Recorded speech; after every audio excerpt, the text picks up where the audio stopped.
कांग्रेस की हिस्ट्री में एक दौर ऐसा भी था जब 1971 में खुद पूर्व बीजेपी के प्रधानमंत्री रहे अटल बिहारी वाजपेयी ने तब की कांग्रेस की प्रधानमंत्री इंदिरा गांधी को दुर्गा का रूप कहा था। जी हां, जब भारत को पाकिस्तान पर 1971 की लड़ाई में एक बड़ी कामयाबी हासिल हुई थी। इसी बात से ये अंदाजा लगाया जा सकता है कि उस वक्त कांग्रेस इंदिरा गांधी की लीडरशिप में कितनी पावरफुल थी। फिर आया 1975 का दौर जब पूरे देश में इमरजेंसी लगा दी गई और ये 1977 तक चली। इसी बीच इंदिरा गांधी और कांग्रेस की बहुत ज्यादा आलोचना देश भर में हुई, मगर कांग्रेस की लोकप्रियता उस टाइम इतनी थी कि 1980 में पूरे भारत में इलेक्शन करवाए गए और कांग्रेस ने 542 में से 353 सीटें जीती और 13 राज्यों में पार्टी को 50% से अधिक वोट मिले। यही पावर राजीव गांधी के कांग्रेस में ट्रांसफर हुई और अब तक ये पूरे भारत में सबसे बड़ी जीत देखी गई, जहां कांग्रेस को 404 सीटें मिली और 17 राज्यों में 50% से ज्यादा वोट मिले थे। मगर आज का वक्त कुछ और है और एक ऐसा काल कांग्रेस के सर पे नाच रहा है जहां उनकी पार्टी को 100 वोट मिलना भी अब मुश्किल सा लग रहा है। ऐसा क्या हुआ कि जो कांग्रेस आजादी के बाद से इतनी पावरफुल थी आज फेल हो रही है? कहां हो गई चूक कांग्रेस पार्टी से और क्या अब वापस कांग्रेस अपनी धाक जमा पाएगी? चलिए जानते हैं। देखिए, एक टाइम था जब कांग्रेस ऐसी पार्टी थी जिसको बड़े से बड़े ऑपोजिशन के नेता हराने की कोशिश में लगे रहते थे। अगर पार्टी की पॉलिटिकल जर्नी को देखा जाए तो ये 3 टाइमलाइंस में बांटी जा सकती है। आजादी के बाद ऑफिशियली इंडियन नेशनल कांग्रेस के रूप में उसकी पहली शुरुआत हुई थी, जिसके पहले प्रधानमंत्री जवाहरलाल नेहरू बने। 1971 में इसका पूर्व जन्म हुआ जब इंदिरा गांधी ने पुरानी पार्टी से मुक्त होकर नई कांग्रेस पार्टी का गठन किया। 1984 में उनके देहांत के बाद उनके बेटे राजीव गांधी ने इसकी कमान संभाली, पर 1991 में उनकी हत्या कर दी गई। 1992 और 97 के बीच एक पॉलिटिकल गैप सा था जहां पार्टी को रिप्रेजेंट नेहरू गांधी परिवार के किसी भी सदस्य ने नहीं किया था। मगर 1997 में सोनिया गांधी द्वारा कांग्रेस की बागडोर संभालने से पार्टी का 3.0 वर्जन सामने आया। उन्होंने 2004 में केंद्र में सत्ता में वापसी की और 2014 में चुनावी मैदान में उतरने से पहले 10 साल तक शासन किया। इस पार्टी की नई शुरुआत आजाद भारत के बाद हुई जब सबसे पहले प्रधानमंत्री जवाहरलाल नेहरू बने थे। नेहरू 1952 में लैंडस्लाइड वोट से जीते और 401 सीट्स में से 364 सीट्स अपने नाम की थी। यहाँ इंडियन नेशनल कांग्रेस ने मेजॉरिटी बनाई और वहां से Nehruvian era of single party dominance शुरू हुआ। इन इलेक्शंस में कांग्रेस के खिलाफ खाली 2 ही पार्टी खड़ी थी, एक कम्युनिस्ट पार्टी ऑफ इंडिया जिसने खाली 16 सीटें जीती और जयप्रकाश नारायण की सोशलिस्ट पार्टी जो कांग्रेस से टूटकर ही बनी थी। इनकी पार्टी को इस इलेक्शन में बस 12 सीटें ही मिली थी। जवाहरलाल नेहरू 1952 से 1966 तक भारत के प्रधानमंत्री रहे और इसके साथ ही ये इंडिपेंडेंट भारत की सबसे बड़ी पर्सनालिटी के रूप में देखे जाने लगे। कश्मीर से लेकर कन्याकुमारी तक नेहरू जी का बोलबाला बना रहा था। इन 15 सालों में कई सारे एक्सपेरिमेंट्स हुए और वैसे ही नेहरू सोवियत एक्सपेरिमेंट से काफी ज्यादा इंस्पायर्ड थे।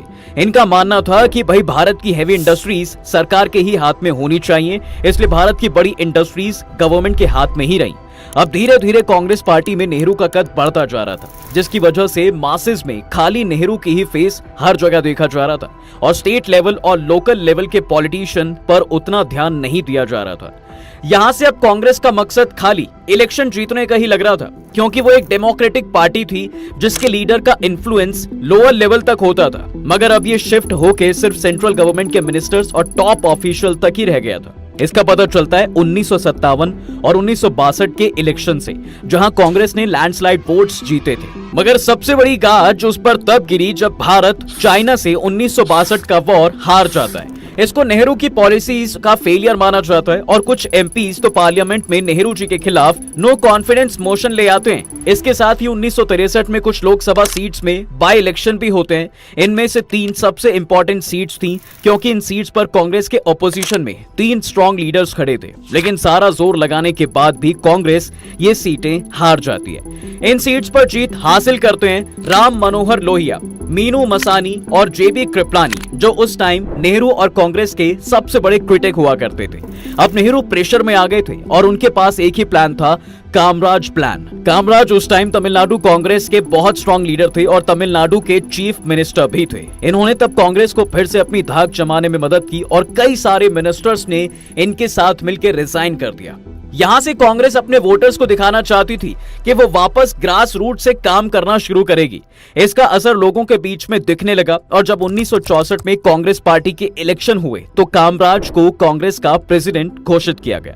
इस कामराज प्लान ने उस टाइम बहुत बड़े क्रिटिक्स और खुद कांग्रेस के लीडर्स को चुप करवा दिया था।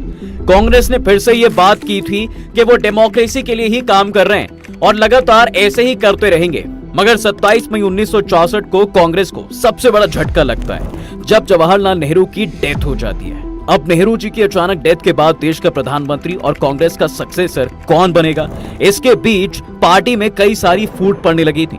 ये कांग्रेस पार्टी के उजड़ने और उसकी राजनीतिक विरासत को कमजोर पड़ने के पहले संकेत के रूप में देखा गया था और जिससे नेहरूवादी एरा के दौरान लोगों के बीच मिला भारी जन समर्थन धीरे धीरे खत्म होता दिख रहा था। मगर इन अंदरूनी झड़प के बीच लाल बहादुर शास्त्री को देश का दूसरा प्रधानमंत्री बनाया जाता है, पर कांग्रेस को कहां ही पता था कि फिर से उनको नया प्रधानमंत्री चुनना पड़ सकता है। 11 जनवरी 1966 को अचानक ही ताशकेंत में लाल बहादुर शास्त्री जी की मौत हो जाती है और फिर से कांग्रेस के खेमे में प्रधानमंत्री बनने की होड़ शुरू हो जाती है। उस वक्त इंदिरा गांधी और मोरारजी देसाई में कड़ी टक्कर होती है। अब फिर से कामराज जी को यह जिम्मेदारी सौंपी गई कि वो कई मिनिस्टर्स के साथ मिलकर मोरारजी देसाई को कन्विंस करने की कोशिश करें कि इंदिरा गांधी को प्रधानमंत्री बनने दिया जाए। लेकिन मोरारजी देसाई अपना नाम वापस नहीं लेते। इसके बाद इलेक्शन करवाए जाते हैं जिसमें मोरारजी देसाई को 169 वोट्स मिलते हैं और दूसरी ओर इंदिरा गांधी 355 बम्पर वोट से जीतती हैं। मगर इस बीच कांग्रेस पार्टी में सब खुश नहीं थे और इंटरनली उनके लीडर्स के बीच में दिक्कतें बढ़ने लगी थी। काफी सारी प्रॉब्लम्स के बाद कांग्रेस दो पार्टी में डिवाइड हो गई। एक तरफ थी कांग्रेस ओ, जिसके पास सपोर्ट था 65 एमपीज और ऑल इंडिया कांग्रेस कमेटी के 259 मेंबर्स का, और दूसरी तरफ इंदिरा गांधी की पार्टी कांग्रेस आई ये बनती है जिसके पास बाकी बचे मेंबर्स का सपोर्ट रहता है। फिर आता है 1971 का आम चुनाव जो इंदिरा गांधी ने गरीबी हटाओ के नारे पर लड़ा था और उनके गरीब समर्थक ने उनके पक्ष में चुनावी लहर पैदा कर दी, जिसकी वजह से पार्टी ने 69 और पार्लियामेंट सीट्स जोड़ दी और पूरे भारत में अपना वोट शेयर 3% बढ़ा दिया। इन चुनावों ने कांग्रेस की लीडरशिप के मुद्दे को हमेशा के लिए सुलझा दिया और यहाँ इंदिरा गांधी ने कांग्रेस पार्टी में समान जीवन से भी बड़ी छवि हासिल की और भारतीय राजनीति में कल्ट पर्सनालिटी के रूप में उन्हें देखा जाने लगा। इस वजह से कांग्रेस की दूसरी पार्टी खत्म हो चुकी थी और क्रिटिक्स की आवाज को दबा दिया गया था। उन्होंने स्टेट लीडर्स को रिप्लेस करके ऐसे लोगों को जगह दी जिनका कोई पॉलिटिकल बेस नहीं था और जो उनके प्रति पूरी तरह से वफादार थे। पार्टी के ढांचे को नीचे से ऊपर की ओर तक बदल दिया गया और आम लोगों के साथ इसके जुड़ाव को कमजोर कर दिया गया, जिससे वोटर से कम्युनिकेशंस और फीडबैक बंद हो चुका था। मगर ये खुद कांग्रेस पे बैकफायर कर गया जब 1972 में पार्टी कई बाय इलेक्शन हार गई और एक ऐसी सीट भी हारी जिसे वो पहले कभी आम चुनाव के बाद से नहीं हारी थी। इसके साथ ही उस टाइम पाकिस्तान के साथ युद्ध के कारण हाई इन्फ्लेशन और कई जगह तो ड्रफ तक देखा गया था। इन सब की वजह से उनकी इमेज लोगों के सामने गिरने लगी और कांग्रेस पार्टी का वर्चस्व भी कम होता दिख रहा था। इसलिए 1975 में पूरे भारत में इंदिरा गांधी इमरजेंसी डिक्लेयर कर देती हैं और अब पूरे देश की पावर उनके ही हाथ में आ जाती है। मगर इसका जवाब लोग और भारत की पॉलिटिकल पार्टीज 1977 के आम चुनाव में देते हैं, जब अपोजिशन पार्टीज एक साथ आके जनता पार्टी बनाकर दिल्ली की गद्दी से कांग्रेस को उखाड़ फेंकने का प्रण लेती हैं। इस इलेक्शन में कांग्रेस पार्टी की अब तक की सबसे बड़ी हार होती है, जहां वो 200 से ज्यादा सीट्स हार जाती है और 9% पॉपुलर वोट्स भी उसके हाथ से निकल जाते हैं। मगर ये अपोजिशन पार्टीज का गठबंधन ज्यादा देर तक नहीं टिकता और कांग्रेस फिर से 1980 के इलेक्शन में एक बड़ी मेजॉरिटी के साथ जीत जाती है और यहां से कांग्रेस का परचम फिर से लहराने लगता है। पर 1984 में ऑपरेशन ब्लू स्टार के वक्त इंदिरा गांधी को गोली मार दी जाती है और अब फिर से कांग्रेस पर संकट के बादल मंडराने लगते हैं। इस बीच राजीव गांधी को कांग्रेस का चेहरा देखा जाता है और 1984 के आम चुनावों में पार्टी को प्रचंड जीत मिलती है और 415 सीटों पर कांग्रेस की विजय होती है, जिसका मुख्य कारण इंदिरा गांधी की हत्या से पैदा हुई सहानुभूति लहर थी। कांग्रेस की लहर अब वापस पूरे देश में राजीव गांधी के अंडर गूंज रही थी। राजीव गांधी का वक्त देश में एडवांस टेक्नोलॉजी का दौर था, जहां भारत में कंप्यूटर्स और उससे रिलेटेड चीजें भारत में लाई जाती हैं। मगर ये दौर भी ज्यादा टाइम तक नहीं चल सका और 21 मई 1991 को उनको असैसिनेट कर दिया गया। यह पार्टी बिल्कुल ही बिखर चुकी थी और अब पार्टी को इस दुख से निकलना थोड़ा मुश्किल हो चुका था। इस बीच पार्टी में भी कई स्कैम्स और करप्शंस देखने को मिले, जिसकी वजह से जनता का समर्थन कम होता दिख रहा था। 1992 और 96 के बीच पार्टी को एक इंटरनल चैलेंज के रूप में देखा गया, क्योंकि ये वक्त वो था जब कांग्रेस प्रेसिडेंट नेहरू गांधी के परिवार से नहीं था। इस बीच एक और पार्टी भारत में उभरती हुई दिख रही थी, जो कि कांग्रेस का घटता कद देख के ऊपर आना चाहती थी। 1999 के आम चुनावों में बीजेपी ने 182 सीटें जीतकर कांग्रेस को और ज्यादा खोखला कर दिया और सबसे बड़ी पार्टी बनकर उभरी। ये सब देख कांग्रेस पार्टी का मनोबल ढलता हुआ दिख रहा था और अब पार्टी को बचाने के लिए किसी मसीहा की तलाश थी। यहाँ कांग्रेस को एहसास हुआ कि भाजपा उनका ये स्ट्रॉन्ग होल्ड चुरा सकती है और एक ऑल्टरनेट नेशनल पार्टी के रूप में उभर सकती है। तभी की तभी सोनिया गांधी के घर पे टॉप लीडर्स ने दस्तक दी। राजीव गांधी की हत्या के बाद वो राजनीति से दूर हो गई थी, मगर सोनिया गांधी ने वापस कांग्रेस पार्टी की बागडोर संभाली और यहाँ से कांग्रेस 3.0 की शुरुआत होती है और उन्होंने 2004 में पार्टी को वापस से सत्ता में लाया। 2004 का लोकसभा लोकप्रिय प्रधानमंत्री वाजपेयी के अंडर वाले एनडीए और सोनिया गांधी की कांग्रेस के बीच था। एनडीए की सरकार ने काफी अच्छा प्रदर्शन किया था, लेकिन गुजरात में दंगे और उसका इंडिया शाइनिंग अभियान वोटर्स को पसंद नहीं आया। वो चुनाव हार जाते हैं और इसी बीच मनमोहन सिंह जी को यूपीए सरकार का प्रधानमंत्री बनाया जाता है। मगर ये रोल एक व्यक्ति से सिमटकर मनमोहन, सोनिया, राहुल, तिगड़ी तक सीमित हो गया, जिसने 5 वर्षों 2004 से 2009 तक अच्छा काम किया और 2009 के लोकसभा इलेक्शंस में अपने दम पर 200 से ज्यादा सीट्स जीतकर सत्ता बरकरार रखने में सक्षम रहा। इसी बीच कांग्रेस काफी सारी स्कीम्स लाई, जिसकी वजह से लोगों द्वारा उनको पसंद किया गया।